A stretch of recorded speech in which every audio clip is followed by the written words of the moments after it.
ఓం శ్రీ మహాగణాధిపతయే నమ. శ్రీ షిరిడి సాయినాథాయ నమ. మాతృదేవో భవ, పితృదేవో భవ, ఆచార్య దేవో భవ. జ్యోతిష్శాస్త్రంలో లగ్నాధిపతికి చాలా విలువ ఉంది. లగ్నాధిపతి చేసేటువంటి అద్భుతాలు చాలా ఉంటాయి. జాతకంలో 12 భావాలు ఉంటాయి. లగ్నాన్ని బట్టి శరీరం గురించి, అతని అలవాట్ల గురించి, ఇటువంటి అనేక విషయాలు మనం చెప్పవచ్చు. అయితే 12 భావాలకి కూడా లగ్నాధిపతితోటి సంబంధ బాంధవ్యాలు ఉంటాయి. కారణం ఏంటంటే, ఉదాహరణకి విద్య. ఈ విద్యా సమయంలో ఆరోగ్యం బాగుండి అన్నీ బాగున్నాయి అనుకోండి, ఆ పిల్లవాళ్ళు చక్కగా బాగా చదువుకోవడం, సకాలంలో పరీక్షలు రాయడం, సకాలంలో ఉద్యోగాలు ఇవన్నీ బాగుంటాయి. అలా కాకపోతే ఏమవుతుందంటే, అతను ఎంత గొప్ప చదువు చదివినప్పటికీ కూడా లగ్నాధిపతి నీచలో ఉన్న, శత్రుక్షేత్రంలో ఉన్న, నిర్బలుడైన అంటే బలం లేనివాడైనప్పటికీ కూడా అదే సమయానికి ఆ పరీక్షలు రాసేటువంటి సమయానికి అంతను బాగా చదువుకున్న అనారోగ్యం మూలంగా పరీక్ష రాయలేకపోవచ్చు.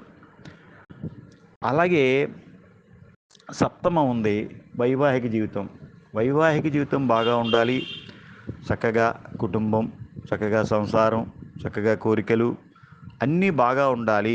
వచ్చినటువంటి భార్యతో కానీ, వచ్చినటువంటి ఇటు భర్తతో కానీ, ఆడపిల్లలైతే చాలా ఆనందంగా గడపాలి అంటే ఆ జాతకురాలికి కానీ, ఆ జాతకుడికి కానీ లగ్నాధిపతి బలంగా ఉండాలి. లగ్నాధిపతి బలంగా ఉంటేనే కదా సంసారిక సుఖం ఉంటుంది.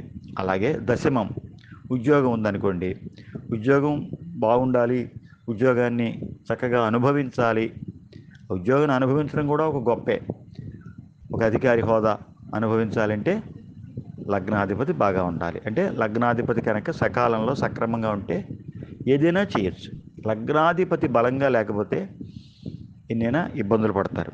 అలాగే ఒక్కొక్కసారి ఈ లగ్నం పైన పాపగ్రహాల దృష్టి ఉన్నప్పుడు కూడా అతను ఎంత గొప్ప ఇంట్లోంచి వచ్చినప్పటికీ కూడా స్నేహితుల వల్ల చెడు భావాలు, చెడు స్నేహాలు, చెడు కోరికలు, మద్యపానం ఇటువంటివన్నీ కూడా ఇవన్నీ కూడా ఉంటాయన్నమాట. దీనికి గల కారణం ఏంటంటే, ఉదాహరణకి లగ్నంలో శని ఉన్నాడు అనుకోండి, కొంచెం మద్యపానం మీద కొద్దిగా ఆసక్తి కలుగుతూ ఉంటుందన్నమాట. కాబట్టి ఇటువంటివి లగ్నంలో శని ఉన్నప్పుడు ఇలాంటి వాళ్ళు కొన్ని జాగ్రత్తలు తీసుకోవాలి. అదేవిధంగా లగ్నాధిపతి కనుక నీచిపట్టిన శత్రుక్షేత్రాలలో ఉన్నప్పటికీ కూడా ఆ జాతకుడు కొద్దిపాటి వీక్ అవుతాడు. కాబట్టి ఎవరైనా సరే లగ్నాధిపతి ఎవరు జాతకంలో ఆ గ్రహానికి సంబంధించినటువంటి పరిహారాలు నిరంతరం 365 రోజులు కూడా చేసుకుంటూ ఉన్నట్లయితే ఆ లగ్నాధిపతి బలోపేతం అవుతాడు. ఉదాహరణకి లగ్నాధిపతి నీచిపట్టాడు, లేకపోతే బలంగా లేడు, శత్రుక్షేత్రంలో ఉన్నాడు, పాపగ్రహాల చేత చూడబడుతున్నాడని మనం అనుకున్నాం అనుకోండి, అటువంటి సమయంలో దాన్ని వదిలేయకూడదు. ఆ లగ్నాధిపతి ఎవరు, ఆయనకి పరిహారాలు ఏం చేయాలి, ఎటువంటి పరిహారాలు చేయొచ్చు అనేటువంటి విషయాన్ని సిద్ధాంతాల ద్వారా తెలుసుకుని యథాశక్తి మనం అన్నీ కూడా చేయొచ్చు. అదేవిధంగా ప్రతిదానికి కూడా డబ్బు అయిపోతుందేమో, పెద్దవి చెప్తారేమో అని అనుకోక్కర్లేదు. రూపాయి ఖర్చు లేనివి ఉన్నాయి, ఖర్చుతోటి ఉన్నాయి. మనం అంటే ఒకవేళ మనం అది చేయలేకపోయినప్పుడు అది బ్రాహ్మణుల చేత తప్పనిసరిగా చేయించుకోవాలి. మనం చెయ్యం, నాకు ఖాళీ ఉండదు, నాకు చేత కాదని అనుకుంటే మాత్రం తప్పనిసరిగా బ్రాహ్మణుల చేత చేయించుకోవచ్చు.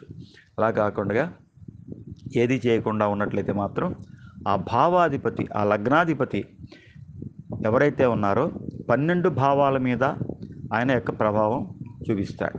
లగ్నాధిపతి బలంగా ఉన్నాడు అనుకోండి, ఆరోగ్యం బాగుంటుంది, మంచి పనులు చేస్తాడు, మంచి పదవులు అనుభవిస్తాడు మిగతా లింకుతోటి. అదే ద్వితీయమ్మది కూడా లగ్నాధిపతి భావం బాగుంటుంది, ధనపరంగా, కంటిపరంగా, ఆరోగ్యపరంగా. తృతీయం భ్రాతృ విక్రమ స్థానాలకు ఉంటాయి కదా, దానికి కూడా ఇప్పుడు ఉదాహరణకి ఒక అన్నగారు ఎంతో పెద్ద హోదాలో ఉంటాడు, ఈయనకి ఆరోగ్యం బాగాలేక ఇంట్లో కూర్చుంటే ఏం చేస్తారో తమ్ముడు, పోని ఇంట్లో కూర్చొని నేను తర్వాత చూస్తానులే నీకు ఏదైనా అని అంటాడు తప్ప ఏం చేయలేడు. అంచేత లగ్నాధిపతి బలంగా ఉన్నప్పుడు ఎవరినైనా పట్టుకుని ఏదైనా చేయొచ్చు. చతుర్థం మాతృస్థానం, గృహయోగం. మంచి ఇల్లు ఉంది, కోట్లాది రూపాయలు విలువ చేసి ఇల్లు ఉంది, కానీ లగ్నాధిపతి బలంగా ఉండడం మూలంగా వీల్ చైర్లో కూర్చోవడం లేకపోతే మంచం మీద పడి ఉన్నాడు అనుకోండి, అప్పుడు ఎంత ఎంత గొప్ప అయితే మాత్రం ప్రయోజనం ఏముంది? అది కోట్లు పెట్టి కడితే మాత్రం. అలాగా పంచమం సంతానం, విద్య, ఇవన్నీ కూడా వాళ్ళందరూ ఏదైనా చేసినా విద్య బాగా రావాలన్నా కూడా మంచి అవకాశం ఉండాలన్నమాట లగ్నాధిపతికి. అలాగే షష్టం 6. అయితే షష్టాధిపతి మాత్రం బలంగా ఉండకూడదు ఎప్పుడు కూడా. షష్టాధిపతి అంటే 6వ స్థానం ఏదైతే అయిందో ఆ అధిపతి బలంగా ఉండకూడదు. షష్టాధిపతి బలంగా ఉంటే ఏమవుతుందంటే శత్రువులు, రోగాలు, రుణాలు పెరుగుతాయి. శత్రువులు పెరగకూడదు, రోగాలు ఉండకూడదు. రుణాలు లేకుండా ఉండాలంటే షష్టాధిపతి బలంగా ఉండకూడదు. అది ఒకటి మాత్రం గుర్తుపెట్టుకోవాలి. నెక్స్ట్ ఏంటంటే సప్తమాధిపతి బలంగా ఉంటే వైవాహిక జీవితం బాగుంటుంది. దాన్ని అనుభవించాలన్నప్పటికీ కూడా లగ్నాధిపతి బాగా ఉండాలి. ఆరోగ్యపరంగా బాగుంటేనే కదా భార్యతో సినిమాలకి, షికార్లకి వెళ్ళడం, యజ్ఞయాగాదులు చేయడం, చక్కటి సత్సంతానాన్ని పొందడం, ఇవన్నీ కూడా లగ్నాధిపతి బాగుంటేనే. అలాగే అష్టమాధిపతి కూడా ఈ లగ్నాధిపతితోటి సంబంధాలు ఉంటాయి, దృష్టులు ఉంటాయి. అలాగే భాగ్యాధిపతి భోగభాగ్యాలు ఇచ్చేటువంటి వాడు, ఇంద్రభోగాలు ఇచ్చేటువంటి వాడు, సుఖాలు, లగ్జరీ, ఇవన్నిటికీ కూడా భాగ్యాధిపతి. దానికి కూడా ఈ లగ్నాధిపతితో లింక్ ఉంటుంది. అంటే ఈ లగ్నాధిపతి బాగున్నప్పుడు ఈ భోగభాగ్యాలన్నీ అనుభవిస్తాడు. దశమం అంటే ఏంటి? ఉద్యోగం, వృత్తి, వ్యాపార ఉద్యోగాలన్నీ కూడా దశమాన్ని బట్టి ఆధారపడి ఉంటాయి. ఇవన్నీ కూడా అప్పుడు మంచి ఉద్యోగం వచ్చింది, అనుభవించాలంటే ఏదైనా ఓపిక ఉండాలి, అని చూడాలంటే ఆరోగ్యంగా ఉంటేనే కదా. అప్పుడు కూడా లగ్నాధిపతి బాగా ఉండాలన్నమాట. లాభాధిపతి జీవితంలో ఏది చేసినా ప్రతి మనిషి లాభాన్ని కోరుకుంటాడు, నష్టాన్ని కోరుకోడు ఏం చేసినప్పటికీ కూడా. కొంతమందికి చూడండి, ఏది ఎలా ఉన్నప్పటికీ కూడా ఏదో రకంగా లాభం కలుగుతూనే ఉంటుంది. ఇంట్లో కూర్చున్నా కూడా అతని జాతకంలో లాభాధిపతి బాగున్నాడు, లాభంలో రవి ఉన్నా, ఇటువంటి గ్రహాలు పాపగ్రహాలు ఉన్నప్పుడు కానీ లాభం స్థానం బాగుంటుంది. అంటే మిగతా వాటితో కూడా కొన్ని లింక్స్ ఉంటాయి. అలాగే ద్వాదశాధిపతి ఎటువంటి ఖర్చులు. అలాగే మోక్షస్థానం, మోక్షాన్ని ఇచ్చేటువంటి వాడు కూడా ద్వాదశాధిపతి అనమాట. ద్వాదశాధిపతి కనుక చక్కటి పరిస్థితుల్లో ఉన్నట్లయితే లగ్నం బాగున్నప్పుడు అతను ఏది చేసినప్పటికీ కూడా లాభిస్తుంది, ఫలిస్తుంది.